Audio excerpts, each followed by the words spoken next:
Are you looking for true personal freedom? The freedom to design a life you truly desire? Then you're absolutely in the right place. True personal freedom comes from when you take 100% responsibility and control of your money and your mind. Here you're going to learn ideas, tips, and wisdom that's going to help you bridge the gap from where you are now to your dream life in the future. My name is Randy Wilson, and welcome to the RichMind Podcast.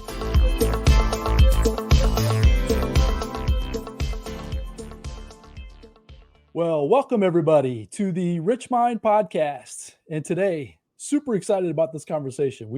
We're having a small conversation before we hit record here. And I know the direction that this conversation is going to go is not only going to impact the two of us, but it's also going to impact you in such a positive way.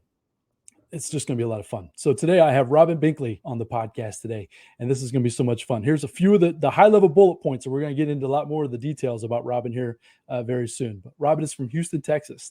She is the co-host of the Ladies Kicking Assets podcast, which I just love that title. I just wanted to throw that out there. And I've had the honor of being on that podcast, yes, and maybe we can talk about that as well. But Robin is the co-founder of Real Equity Investment Partners, and is a two-time, as of yesterday, two-time Amazon best-selling author, which is super cool.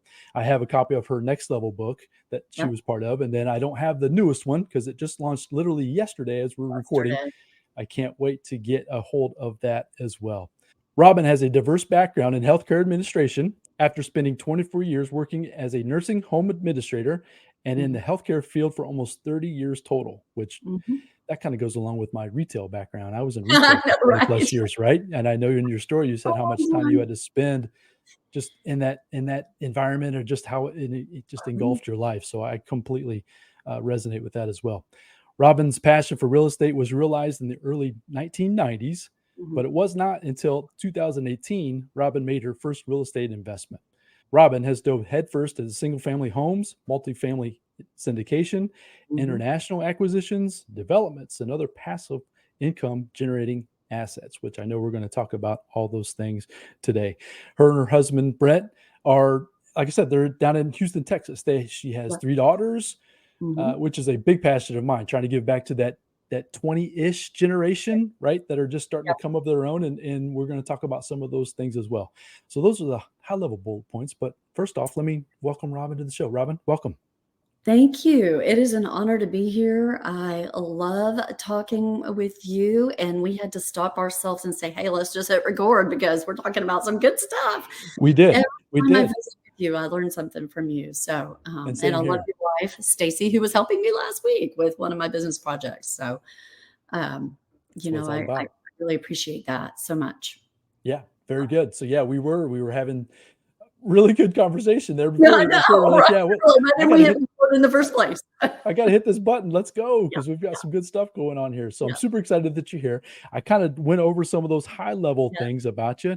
Can you just take a couple of minutes, maybe dive a little deeper, tell everybody a little bit more about yourself? I mentioned that you're from Houston, Texas. You're married, 3 kids, and just, healthcare was your life for the longest time. But anyways, go take that a little deeper if you would. Okay. So, yes, I've lived in Houston, Texas since graduating from college. I got into healthcare administration. That was not really like what I went to college for. But I started working in nursing facilities back in the 90s. And so that was a really interesting time because there had been a lot of changes in how those facilities were managed and operated, and resources.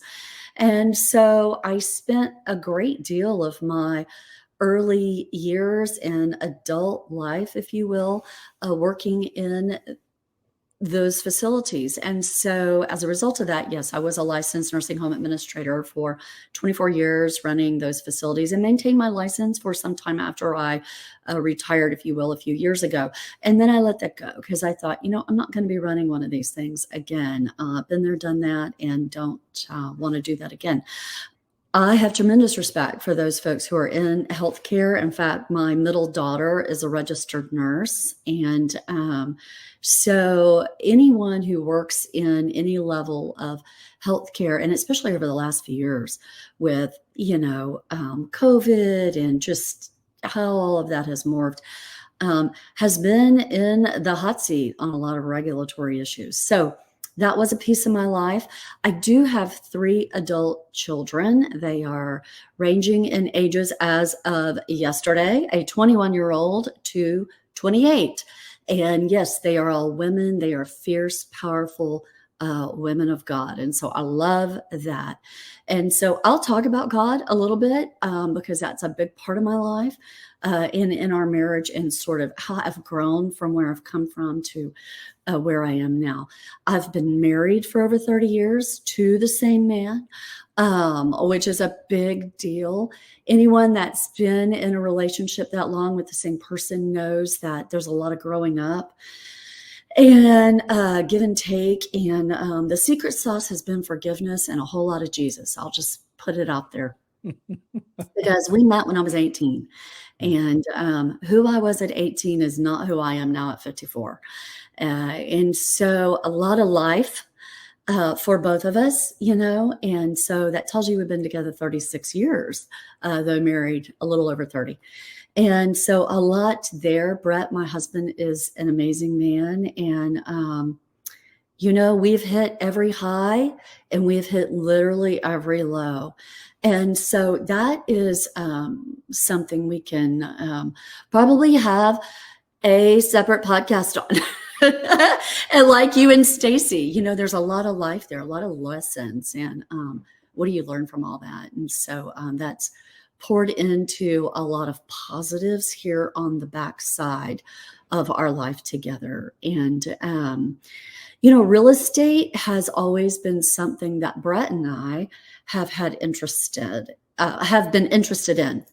And we really invested in real estate before 2018 in commercial properties, but personally myself, as an individual, did not do anything as Robin Binkley female on my own until 2018. And so that is kind of the difference there. And that was a real big deal, to be able to establish enough credit on my own, if you will, to, buy a property and start a business and all of those things. And so that was the beginning of our syndication business, if you will. And I didn't really know anything about syndication back then. I had never even heard the word. So that's been kind of a short-lived window of our life. We did syndicate before we knew about that's like what we were doing. And I find that many people come together and want to do a project together, and they don't really know all that they don't know until you kind of dive a little deeper and begin learning all the legalities and structure and all of those things. And so, it's pretty much a classic story. So you tell me what little piece of any of that you want me to dive into a little bit more, because there's so much. Yes. And so 2 things were fired off in my mind as you were going through that, and maybe we'll touch it now, and then maybe we'll piggyback, come back Absolutely. a little bit later too. But the relationship piece, you mentioned about being with Brett for 30 years. Yeah. Stacey and I just celebrated our 27th year. And Yes. so we've been together. I think I was 20, she was 19, I believe at the time. So the same type of thing, meaning it's when you were kids, how you were back then to raising the family, right? To then in your next level story, you wrote in there that had you not been, or you may not have been as present through the transition, right? And Stacey and I experienced that as well, as the transition of the kids kind of moving on. And then it's like, okay, what's next type phase. I just wanted to put that, like a pin in that idea, as maybe we can circle back on that, because I think that's super powerful for folks that are our age, right? That are transitioning from kids, your kids when you get started have no freaking clue what's going on, to figuring it out, going to work, grinding, kids, all this stuff. And then it's like, it's the next phase. And that's kind of where we are both in our journeys, I would say, for sure. Yeah. So let's talk about that. So At 18, 19, 20, 21, 22, I was a wild child. Um, for a lot of different reasons, I was just out having a good time. Um, Loved to be super active, had no fear like of uh, my life. I always was, I was the one who would bungee jump. I was the one who, was a wild one at parties. And I don't mean that in like a promiscuous sort of way. I mean it as drinking, and I have nothing against drinking. Please do not misunderstand what I'm saying. But, understanding when to stop maybe was not what was on my mind. Dabbling in all sorts of things maybe that I should not have. And I'll just sort of leave that open-ended. You can interpret where you'd like. And so I had a big zest for life and a big personality. And I still have a big personality, and I still have a big zest for life. And I think that that's real evident. It's just more mature, and I understand the fragility of life really intimately. And when I met my husband, now, or, then when we were dating, he had a very much a larger than life personality. He was the life of the party. He was a lot of fun. He wanted to come and, and I was really attracted to that because I thought, wow, I'm like highly similar and curious, eager to learn. Those have always been like an entrepreneur, like traits, like behind the scenes. We would talk about all these things that we wanted to do, and they were big things, so that's always been kind of like there. But a lot of times when you have two really big personalities, they don't always fit in the same room. And they can like collide as intense as they can make magic happen. You know what I mean? And so it's sort of like the caged tiger concept. The fierce caged tiger, that tiger can sit and have a lot of awareness and be like really aware of its surroundings, highly majestic. But you set that tiger off and it's like, cha. So we both had to learn how to really reel that in many situations in our life. And so when we were raising our kids, starting our family, got married, we were like everybody else that I knew at the time. We weren't making a lot of money. We knew straight out of the chute we wanted to have 3 kids. Like, that was it. That was our number. And so we started with baby number 1. And because we dated so long, we started a family early, like right after we got married. We bought a house. We started a family. But that required 2 salaries. I mean, there was no ability to like one stay at home and we'll just figure it out and make it work. That just wasn't the case. Baby number 2 came around 2 years later, and very, very similar. I bought a car, had a car payment, we had a house payment, we had insurance, we had health insurance, we had, all the things. And then as time moved on, I started moving into different roles in healthcare. And so then I became the administrator. So you're over the clinical operation and you have the fiduciary responsibility of the entity. And that's 24/7. And so it's real time consuming. You leave work, you're on the phone. You get up Saturday morning, you're on the phone. You're looking at, all kinds of stuff. And very time consuming. So I would be around my family. They would be whatever, but I was like present, but not present. I would be at a sports event and I would be on the phone. I would have my bag of work, documentation I had to sign, but nothing at that time was on the computer. Everything was real basic, pen, paper, and so it's just what it took. And I didn't realize that there was another way, really. I did not realize there was another way. And so then baby number 3 came around, and gosh, you talk about complicating things, because it's like, I had a 7-year-old, a 5-year-old, and a newborn, and Anne was working full time, running nursing homes. And it wasn't like I had a part-time job or a little gig that was a hobby, or, a side hustle or something. It was intense. And so that creates separation in your relationship, and you don't even really realize it. You know what I mean? Especially when you've been with somebody that long, it's like you kind of move into a roommate sort of situation. It's just, the job is very robotic. You go to bed, everything's laid out for the kids. You get up, you got to get up at like 4:30 in the morning to make life work, to read email, to look at your bills, to make sure everybody's ready out the door. You drop them off, and then you do rinse, wash, repeat. And we lived that way for a long time. And I always say now on this side of it that, if you're not dating your man, somebody else will. You're not dating your woman, somebody else will. Okay. However you want to say that statement. But the reason I say that is because we lose the view of the hierarchy of relationships. Many times we put work first. We put the kids first. We get our affection and needs met through our children and not our spouse or significant other. And really the order, as a Christian, and I am, is the Lord first, period. Then your husband. And then, under that falls the children and responsibilities.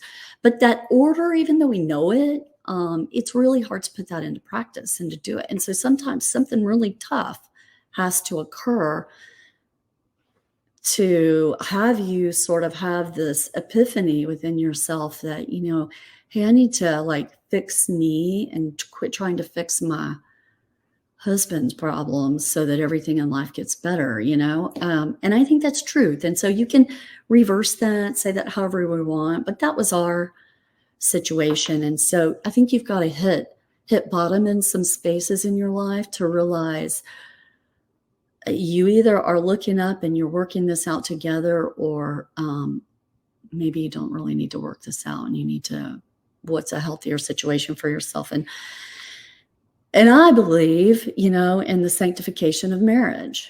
And what the Lord brings together, let no man separate, whatever that might be. And so that was a journey in and of itself. And that led to a lot of self-discovery and getting to know myself. I think sometimes, we forget who we are because we don't really even have the moments to think about it. And we change as we're kids, 18, to who we are in all these different seasons of our life. It's like, what's your favorite color? What's your favorite flower?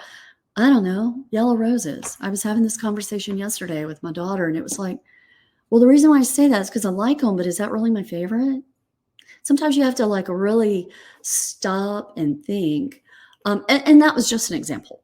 But, I think you have to really get to know yourself again and get to know your partner, and you have to date them. And so we fell back in love again, like hot little kids, it was awesome. Still is. And so dating is important, all of that. And we've talked a long time about that, but that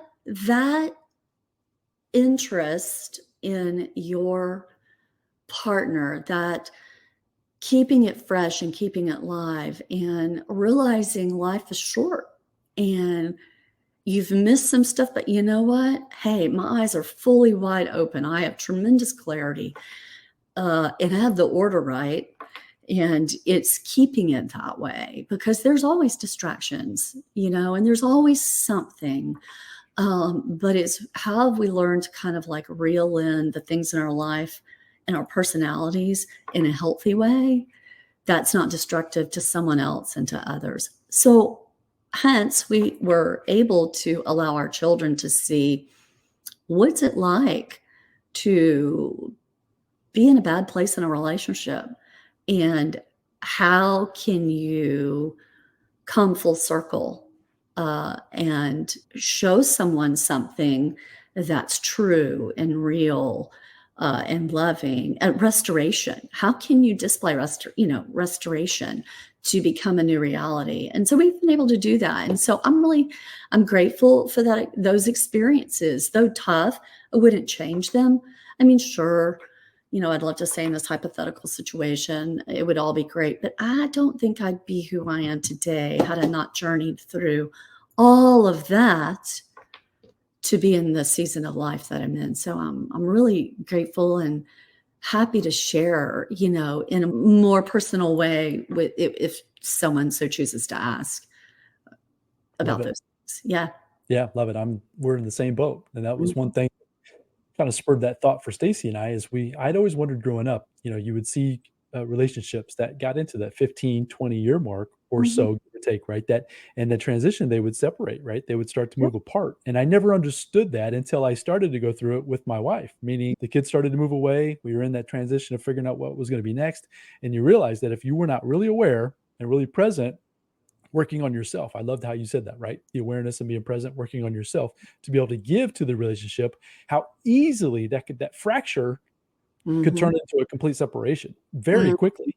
And I see a lot of folks that maybe are just like coexisting. It's like you said, roommates, right? They're just kind of hanging out, just kind of going through the motions. And it's unfortunate because I believe that if they could have realized it at an earlier phase of the dating, right? Of the getting to know themselves, to be able to share with their spouse, man or woman. I don't think it necessarily even really matters. But the point is that they can take that energy, pour it into the relationship, and how it can then blossom. Like you're talking with you and Brett, right? It's better now than it's ever been. And I can say that for Stacy and I too. We're coming through on the other side of it with a little uncertainty there for, maybe 6 months, maybe a year total of just like, okay, what's this going to look like after the fact? No kids, where we're going, that kind of thing.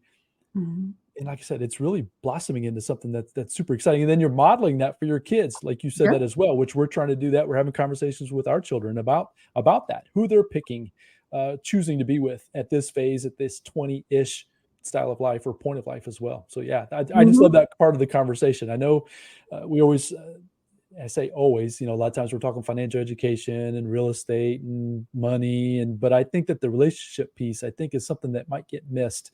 But I think it's just as impactful, if not more impactful, for success in that outer part of the world, right? I mean, in your businesses, in your real estate environment, you know what I mean? I think it's just as important, if not more important. We really look at real estate as just a vehicle. It's just a vehicle. And so I really made some changes. Let's flash forward to now a little bit. I know there was another question that you had, but I do really want to emphasize this because real estate is just a vehicle. That's all it is, and you have to, like I said, get to know yourself, get to know a lot of different things about yourself and do some self-discovery and kind of understand what it is in life that you're wanting to accomplish and do. We can have big, hairy, audacious goals, and we can have just some simple things like, realizing the fragility of time and life. Okay, so what do you want to do with what's left? So I've made some major shifts in my time and my professional direction this year, starting in January, because I did jump on that dynamic carousel that we find ourselves on sometimes. We're excited about a new business, a new industry.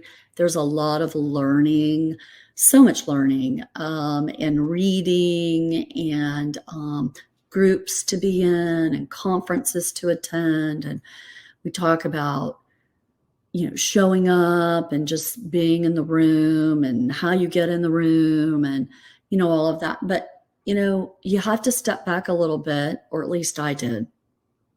And it really began that last year when I was in a forced situation to sort of put the skids on some of my travel and stuff, which was when my middle daughter was pregnant with twins and she was about to deliver. And so I did not want to miss that. And so we made some intentional decisions about calling a pause on our travel at a certain window of time so that we can make sure we were in the Houston area.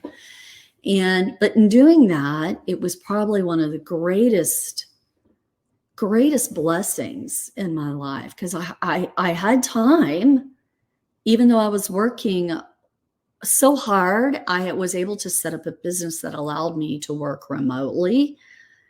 I could work anywhere.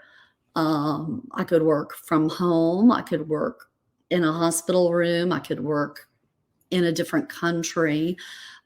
So working hard's good, but it allowed me to also kind of see and eliminate some of the unnecessary. Like, how necessary is it to be at everything, to be on every phone call every night, to be on every single webinar every single night? And so I realized I had not really set up healthy boundaries for my work.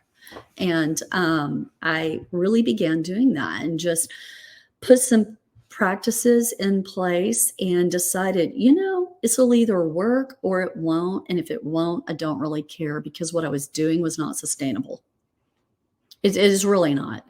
And so, at least for me, it's not sustainable for Robin. And Robin is what I need to focus on. And so by doing that, I can then focus on, in my hierarchy, what matters, which was my family.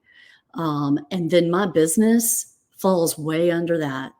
And I've just really moved to this space with my business. It's you're ramping up, you're figuring out what in your business you like and what you don't like. And so I've done some of that. I've done some big shifts in that this year. And then where I want to spend my time and what are some things that I'm not willing to miss. And it seems like that's working out real well. And it's scary when you start down that path, because you're like, oh my God, what if I don't go to all these conferences this year? And oh my gosh, what if I don't take or participate in a webinar past 6 p.m. at night? What if people don't see me? What if I'm, it's like, and that's all in your head. And none of that really matters. It's really, what have you defined as success for yourself? What is important to you and your family and your, business and your spouse or partner or whatever? And so I just put some lines in the sand and really did that. And I've had some radical changes in my life this year, in groups I'm participating in, masterminds I've taken myself out of, events I've not attended intentionally, to kind of pull in to have greater impact. If that makes sense. I feel like I've just talked nonstop, but no, I love that. Yeah, so the word that's coming to my mind is pruning, meaning sounds like you dove headfirst, right? You've got this big epiphany of this business, we all syndication, which we haven't really even covered. Maybe we'll go into a little bit about what syndication maybe we'll talk about that means, just for some education pieces, because I know that's part of your journey as well. But you dove head first, right? And you were just go. This conference, this Zoom call, right? And pruning is the word that's coming to my mind, right? You've got to cut back. You've got to hone and focus in on the energy, your energy, because it's a finite resource, your time, your energy, into the things that are going to propel you personally, right? Robin, or myself, Randy, right? What are the things I enjoy doing? So that way you can give yourself, it's being good at a few things versus being okay at a lot of things. Right. And so, I 100% agree with what you're saying. I 2020, end of 23, going into 24, I've made those decisions for myself as well. I'm figuring out what I love to do, and I'm doubling down on that, right? Yeah. And so different opportunities that are coming because of that. It's amazing, right? When you shut some things off, or maybe even just put a pause on them. It's not that it's gone forever, but just put a little bit of a pause. How it just opens up different opportunities from a side or an area that you never even knew even really existed. Right, because you haven't given yourself time, to even think about it. Because I had a perpetual carry-on suitcase kind of open in my closet. Literally, it was just easier to pull stuff out, throw stuff back in, instead of closing it up, putting it away, and maybe next month I'll be doing whatever. I just left the thing open, and so that's closed now. Even though I am traveling somewhere next week, anyway. but yeah, so I've done some simple things like that. And you're right. It's amazing what comes up when you realize what is it that you really love, and sometimes you have to do it all to discover that, and so I found myself in that. And so through, the real estate vehicle, if you will, of getting involved in single family homes, we were able to, with our business that we created, Real Equity Investment Partners, figure out, what's our mission, vision, values for that? Where are we going with that? And do some deep dives, and got into syndicating. And I really did not know what that was. Truly, I didn't. And there's some great programs out there to learn about what that is. And was able to get into 2 syndications, really, for a multifamily project and then a Bitcoin mining project. So 2 totally polar opposite asset classes. And I think part of what you learn too, if you're open to it, and everyone has a different strategy with syndicating. Some folks stay in the same asset class. It's just sort of whatever works for you and your personality. My philosophy was where the money makes the most sense, and the relationships with the different folks that you meet along the way, how you connect, because no matter what you get into with other people, you are in that project for years. And that doesn't really hit you until you're in it and you realize like what that really means. I was just excited about getting into a syndication and doing bigger projects. Let's 2x it, 5x it, 10x it, you know what I mean? And it's really about the people, because the people you're in the project with, like the ramifications of that are huge. But the responsibility that you have for stewarding someone else's money better than you steward your own doesn't really resonate until you're doing it. And it's like, oh my God, what have I gotten myself into? Not that you don't want to do it. It's just like the impact of it. It's heavy. And it can be great, but the weight and the burden of that, because you don't want to let someone down and you want to do things right. And when there's a hiccup, you need to be able to be forthcoming and deliver bad news. And I've had to do that, and nobody likes that. And anyway, it's both those projects have been really great learning vehicles in my professional development. But from that, what I've really learned is how much I love education. Like, not just educating myself. I love to educate myself, but translating that into giving that to other people. Like, I really genuinely love that. And so the first little group that we began pouring that into were our adult kids. And I know you've done much of the same thing, because we've all heard and we've all said, well, nobody teaches our kids financial education, and that is so true. I mean, there's a limited little bit of it, but not, life lessons and the real nitty gritty of like financial education. And so we've been able to get our kids involved in syndications.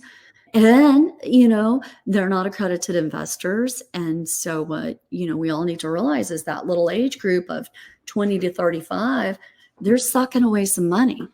And so teach them how to use it, Teach them how to use it. Don't hide it, in the bank or, under the mattress or in the safe. Teach them how to grow it. And like, what are they, wanting to gain? What are their, visions and objectives? And, money is a social lubricant. It really can make life easier, but it can also make it pretty hellacious for you too. And so how to steward money and grow money and have good purpose for money, which is really to help others. And so we've moved into this place now with our business, flash forward after syndications and being involved in developments and international purchases. And it's sort of like one thing sort of leads to another, it's not like you start out and you go, this is all that I want to be involved in. It just kind of happens, and you have to be receptive with your eyes and your ears to what aligns with you. And God knows I've made some big mistakes, and I've learned some big lessons from that too. You just want to be able to mentor. And now I'm in the space of legacy. Like, what's the legacy? And so with this last season of my life, if you will, and I don't want to talk about that in a morbid way, but season, I mean like this last big piece of the pie, I really want to pour into others what I've learned, to just kind of be the catalyst for them, like yeast rises, and just like allow them to blossom and grow in whatever direction they're intended to go. Like, that's the piece of it that I really love. And Brett too, we are pretty passionate about that. So our time and energy have really shifted greatly within our syndication model, if you will. And I love that, shifting more, as much, or if not more, to the education piece, right? Love Which it. is what I see your content all the time, and we're going to talk about as far as like where people can find more about you and the content that you're producing.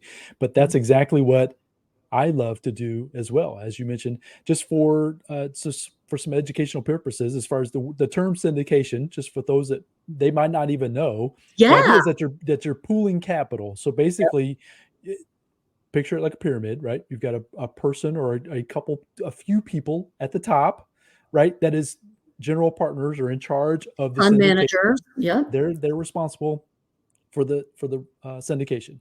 They will then go out to friends, family, associates, just people in the world, and they will pool. They will gather capital to then go down and buy these large buildings or businesses, or so when you're out and about, Laundromats, whatever.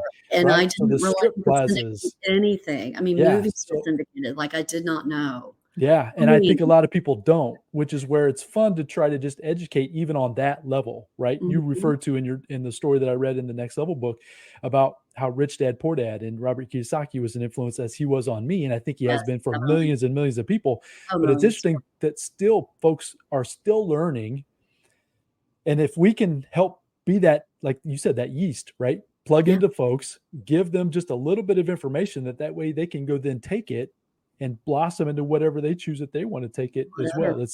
And I love that, which is part of your Ladies Kicking Assets, your podcast. I know you're doing a lot of individual content with that as well, as far as a lot of reels and on all the different platforms. You mentioned about how passionate you are about that now. Can you talk about kind of how that makes you feel and kind of where you're shifting to with this transition that you're going through? Yeah. So what I realized, as I said, is that I really love the educational piece of things. And so I have paused syndicating for this window of time. Like I said, I don't know what. I've said no to so many projects to be able to say yes to my passion, and so and I feel good about that, to feel good enough to say, no, it sounds good. It's just not in my wheelhouse. Could I raise, capital? Yes. Do I have folks that ask me continuously, what are you investing in? What are you doing? Where are you? How are you? And so, I answer those questions very honestly right now, because I've really kind of put a pause on all investing, if you will, for this hot second. And I feel good about that too. So more to come on that, down the road. Yes, we'll probably, do something, but right now that's not really where I'm going. So right now I am creating a lot of I call it just micro content. It's a minute or less. What can I pour into somebody in between 30 to 60, 59 seconds, less than a minute? and put it on all the social media platforms. So I'm not a great social media person. I never have been. And so I always shied away from it because I was scared I'd hit the wrong button and I'd screw something up. But what I've realized over the last year strongly, if you will, if not longer, is the power of social media. And the power of a little bit goes a long way in creating a following. And I'm one of these individuals that I just have Facebook as just personal because I'm in my mid 50s and that's what you do. And then I hopped on Instagram and never used it for a while because I was scared to death to like touch a picture too many times and and didn't do Snapchat, don't have TikTok, or I do have TikTok, but I didn't use it. And just, you know what I mean? And so kind of had to get over myself and get some basic education and understand, okay, how can I use this vehicle to spread a message? And as my kids were learning more and more and asking really good questions about financial education, financial literacy, investing, buying a home, they've got $50,000 in the bank. What can they do with it? Or $25,000. What should they do? You know what I mean? It's like, oh, and then I'm understanding that all their friends are having the same questions. And so let me tie this to my syndicating business though. You start syndicating and you think your friends and family are going to be the people that invest with you, and they are not. Because they're thinking it's one more fad that you've started or that you've done. And the truth is, we have been building our real estate portfolio for over 20 years. So we're not new to real estate. In fact, we really dove headfirst into commercial real estate. And then we got into self-storage and had a couple of those. And so, this piece of it was a natural segue. And so it's not like you just decide one day you're going to go do this and you want to go do it. You know, there's this layering effect. That's the truth of how it works. And anybody that thinks differently and thinks that you're going to like run out and nail it in 90 days or less, there's a little blindside. And you might do something great, but it's the sustainability of it, creating the passive income, you know, creating the financial model. There's so much that goes into it. So anyway, my kids started asking a bunch of questions, and I thought, I'm going to just kind of answer some of these. And so I started just making little personal, stuff and just shooting it out there and kind of understanding how then you need to tie it, not just from yourself, but from your business, or from your business to yourself, and post it to all your platforms. So again, that's another learning curve, and I'm still on that. And so anyway, I'm having fun with that. And the thing that gives me the greatest joy right now, I will tell you, is when I get a comment from one of my adult children's friends, and they'll say, this was really important, like establishing credit. I had not thought about that before. My parents have always paid all my bills. Well, I mean, that's fine. There's nothing wrong with that. But there's a way your parents can still pay your bills, but it's in your name. The housing market, and you start, looking at all these trends and reading all this stuff in the news. And I mean, you don't know what's true and what's not, somewhere in between all of it. We know the media wants you to believe a certain thing. And then you get into some of these groups and you start learning about history behind all of the stuff and the agenda, if you will, the different political agendas, if you will. And I don't want to get off into that, but it's a real eye opener, and I think just being forthcoming. And so I've learned to be a little more comfortable in my own skin, in my own level of learning, and own what I don't know and be resourceful and just share. But that's my model now, mine and Brett's model of where we want to be and where we want to go. And so what results from that, what monetization results from that down the road, we will see, right? Again, I don't have this like specific end concept in place. I just know that it's been meaningful. So I'll get a 21-year-old that'll send me a text and say, Miss Binkley, thank you so much. I loved, or they'll send me a private message or whatever. And that's what's so fun, right? I That's love that. Yeah, I do too. Yeah. And so when launching this brand, the RichMind brand, was the same idea, right? The financial education piece with the personal development spin, meaning I love giving that information as far as to my understanding, right? I'm a continuously learning and trying to apply and do all of those things, but I feel like I've gotten to a point in my life, I'm almost 50, that I can start then giving back, even if that's where I'm so passionate about that 20-ish generation that are I love it. Just getting started, that are hungry for information. They're not sure where to go. And I'm not saying I'm 100% accurate and right all the time. I can just share my stories, share my experiences, bringing folks onto the show, such as yourself, right, from a different walks of life, have them share their stories.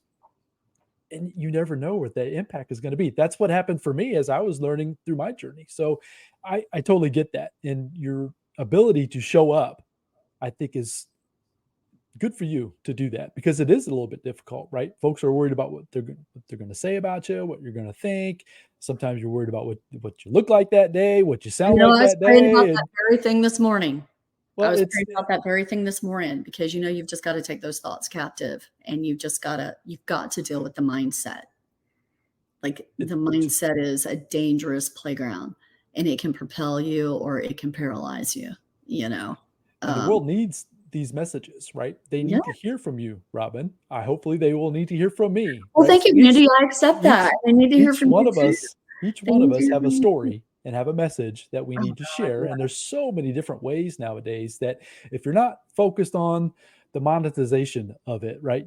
If you're not just out there just to try to get $1 or make some money, I'm not. And I'm not either. Not either. I've had folks that ask me, when are you going to monetize this thing? And I'm like, I don't know. And I don't really care, because that's not what I'm doing it for. If that happens, great. If it doesn't, that's okay too, because I'm having a fantastic time doing it. I'm engaging with folks that are teaching me, because you're teaching me just as much, as we're teaching the listeners today for the show. For sure. Yeah. Iron sharpens iron. And you just take that information and you just go out there and keep trying to share it with as many people as you possibly can, trying to make that impact, right? If you can impact one person or a dozen people, how good is that going to make you feel? I know that it's just super cool to think about. Well, it continues to encourage me. You know what I mean? It doesn't like puff me up, make me feel, but it encourages me. Here's another bit of feedback I get periodically. My parents don't really talk about finances. And this comes from, kids who have incredible wealth, trust funds, all kinds of stuff, down to those that don't. I'm speaking on both ends of the spectrum from feedback that I've gotten. And so Brett and I have been very transparent with our adult kids about, we've had a little, we've had a lot, and we've had all places in between. And that's really not the so important thing as much as it is, what is the purpose of money? What is our intention as a business with money? What is our personal commitment to money? And how we want to share how to use it to create the life that you want to design for yourself, and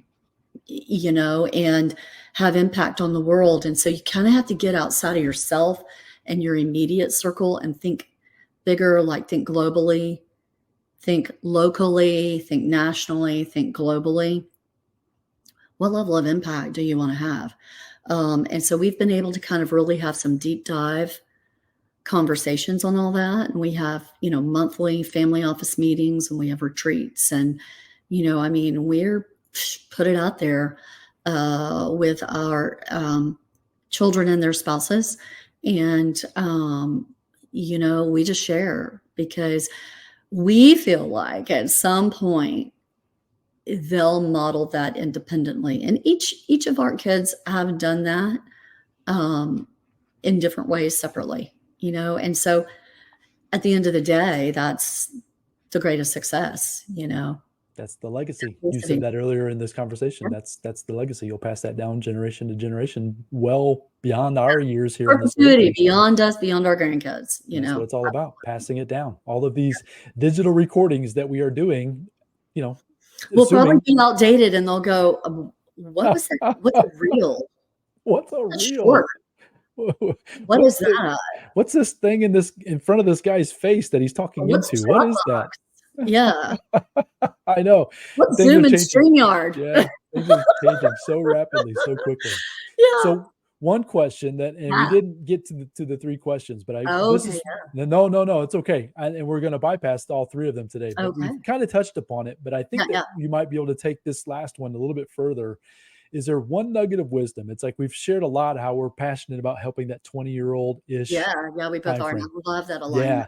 Really is there anything that we've already covered a lot, and I'm not saying we haven't, but we've covered a ton. But is there we talked about even establishing. We could have another show. We could. We absolutely could, right? Could. But as far as like you even mentioned about potentially establishing credit and how to do that, I mean, that's like a nugget of wisdom that, like you said, that could go on. We could talk about that for a while because I did that actively with my kids as well as they were getting out of high school that I don't think a lot of people are even thinking about.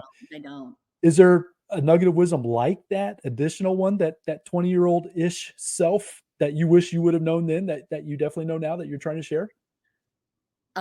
Yeah. My pastor says, or has said before, Greg Mott, we attend Houston's First Baptist Church here in Houston, and who your Friday night friends are define who you are. And so there, in our circles, who we're hanging out with, who we're living life with, who we're aligning ourselves with, and from a business standpoint, really defines kind of where you're going. And at 20, for most, not all, the critical thinking skills are not really quite finely tuned. Some kids are having to like hit the grind and just, they're having to work hard, go to school, they're having to pay for everything. They're not thinking about that. And so I would say really my nugget is somehow get to know yourself, who you are, what you're about. And so I never even took the time at 20 because I was just having fun. I was, going to school. I was working because I had to pay for school at a certain point. And so, I've done all that because my parents didn't have the resources to give me to make all that smooth. But don't be who you're not, like don't go along with it just because everyone else is. I think that our 20-year-olds now and our 15-year-olds now deal with issues that we never had to contend with. Thank God they didn't have social media back when I was, that age, because the stuff that would have been put out there with me doing would have just been like really not good, and so do that so that you can make some better choices, but feel confident in yourself, the confidence, the mindset to say no. I'm saying no now to stuff I wish I'd have said no to a little bit earlier, but yet I wouldn't be in this developmental place this season had I not kind of journeyed through some of those hardships. And what I'm seeing success in is the setting goals and outlining some things in younger lives, how that's really playing out, because we do that personally as a family, and how that's morphed into some realities at a younger period. Those are the things that I wish I'd paid more attention to. Nobody was telling me those things. I would just hear, well, you really shouldn't be hanging out with that group of friends. Well, okay, why? Or you really shouldn't have gone there. You shouldn't have done that. Okay, well, why? So it's like having that greater umbrella of understanding. And I think too, we talked about the fragility of life. I felt invincible. You probably did too. Stacy probably did too. And it really wasn't until, February of 2021 when I got carjacked at gunpoint that I realized, and I had already, had a parent pass away. So I understood death intimately, friends who had passed away. So I understood that. But I had not had that like personal wake up call, sheer life death moment. And I did. And what I realized is that the things that I want to do, I don't know how many tomorrows I have. And so I'm focused on those, but my alignment of my focus has really changed with the priority of them in the different areas. So if you could put that in place at 20, even 25, 30, gosh, time frames are collapsed, aren't they? 100%. So once again, if we can help folks think about those things today, right? Because it's their choices, their ideas, their belief systems, their mindsets, right? We can't do it for them, but we can try to encourage them to look at life even just a little bit differently, which yes, that's super impactful. And I appreciate you sharing that for sure. And I know we didn't quite get into that story, but I'm going to give you an opportunity. We're going to talk about the Next Level book. Maybe you have a copy to share with some folks and the new book that you just came out. So we'll start bringing this one in for a landing. This has been a fun conversation. As you mentioned, we could probably go on and on and on and on and on, and maybe I'll have you back on and maybe we'll do this some more. Yeah. I was just going to say, I just, I feel like, Randy, I got to know you through some of these circles that I've mentioned, you and Stacy. And so I love the direction that you've gone with your business, incorporating your family into that and all the different spokes that are coming up. And so I really resonate with that. And I admire that in you and your family. And I've been able to meet your adult kids and they are awesome. And so I appreciate that so much more at this stage of life. I really do. So thank you for allowing me to be a guest on your show. It's been great. Yes, this has been a ton of fun. So we've made reference a few times to the podcast that you're co-host with, and then obviously some of the content. So if folks are out there listening, it's like, okay, they resonate 100% with Robin and they want to get to know Robin a little bit more, tell us about, the podcast, where to find you, all those kinds of things. The best place to find me is at team@realequityip.com. And any email we get, and I'm involved in answering, if you will. Like anything, I mean, absolutely. I'd love for someone to listen to Ladies Kicking Assets, that podcast I co-host with Courtney Muller. My syndication business is called REAP, Real Equity Investment Partners. But if you want to reach out and get me, team@realequityip.com is the best way to do that. And certainly they can reach out to you, and I know you'll forward that information to me as well. And I'm on social media, in all those same places with my business. And personally, on Facebook, Instagram, and LinkedIn, all the spaces. It's not hard to really find someone these days. If you want to sleuth them and track somebody down, you can do that really easily these days, thanks to the internet and social media. So do you have a particular handle that you are followed by at the different social media platforms? It's just Real Equity IP is really where, and the IP is the investment partners, but it was just easier to not have too long of a handle, if you will. Love that. Love that. So folks, go out there, follow Robin. As you can probably tell from this conversation, I've strayed away from going through the 3 questions and all that because the conversation just took off. We hit on with the conversation, really. Yeah, it just took off, which is I knew this was going to be a lot of fun.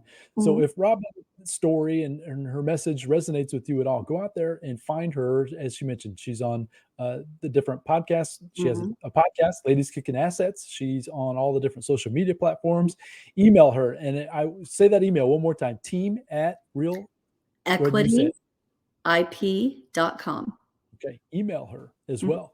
get in contact with her. I'll have all this information in the show notes, so that way you can refer to it there as well. But Robin, I really appreciate you coming on. I knew this was going to be a great conversation. I'm glad you took some time this morning to join us. Absolutely. And, maybe we'll get you back on and keep going down this educational path. Down another rabbit trail. Yes. Absolutely. So folks, go out there, have a fantastic day. Hopefully you've enjoyed this episode. If you would, if you have any inkling to share it with your family and friends, we'd greatly appreciate that. You can also go to any podcast platform or even on YouTube. And if you want to share a review, leave us a comment, anything you'd like. If you have questions, we'd love to try to answer those for you as well. So go out there, have a fantastic day. And until we come back with the next fantastic interview, we'll talk soon. Bye now.